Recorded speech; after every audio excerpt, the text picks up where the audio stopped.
Magandang umaga! Kumusta po? Narito po ulit ang update natin para sa lagay ng ating panahon ngayong umaga po ng May 31, 2025. Sa ngayon po ay iba't ibang weather system ang nakapaligid ngayon dito sa ating bansa. Mayroon pong southwest monsoon ang umiiral sa kanluran ng Luzon. Northeasterly surface wind flow naman ang umiiral sa extreme northern Luzon at frontal system ang nag-i-extend hanggang dyan po sa may Kabisayaan. Sa ngayon po ay opisyal nang nagsimula ang habagat season o tag-ulan season dito po sa ating bansa. Kaya asahan natin na mas mapapadalas na ang mga pag-uulan sa kanlurang bahagi ng ating bansa sa susunod na mga araw.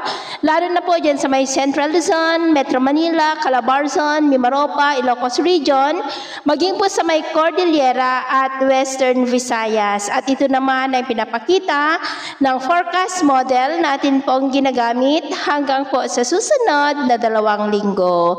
At sa lagay ng ating panahon, ngayong madaling araw ay may mga pag-uulan sa Ilocos Norte, Ilocos Sur, Apayao, Pangasinan, ilang bahagi ng La Union, Nueva Ecija, Tarlac, Legazpi, Sorsogon, Catanduanes, Masbate, San Jose sa may Mindoro, Calapan, Palawan, Capiz, Negros Occidental, Cebu, Bohol, Leyte, Samar Provinces, Dinagat Island, Cotabato City, Sultan Kudarat at Davao. At mamaya ay sisikat naman po ang araw sa malaking bahagi ng bansa pero maulap pa rin ang kalangitan with isolated rain sa ilang bahagi ng Cagayan, Ilocos Region, Apayao, Kalinga, Mountain Province, Palawan, Romblon, Legazpi, Samar Provinces, Leyte, Bohol, Cebu, Dumaguete, Dinagat Island at Zamboanga. At mamayang hapon, may mga pag-ulan pa rin sa ilang bahagi ng ating bansa kaya kung lalabas tayo sa ating matahanan, ugaliin lamang po natin lagi ang magdala ng panangga natin sa init ng araw at proteksyon na rin po sa mga biglaang buhos ng ulan.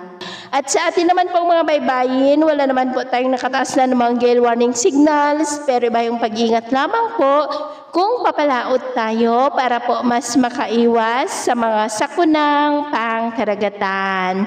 So, ito lang latest update natin sa araw na ito. At pumili si James na nagsasabing sa kahit na pagsubok po na darating sa ating buhay, huwag po tayong mawawalan ng pag-asa. Thank you and God bless!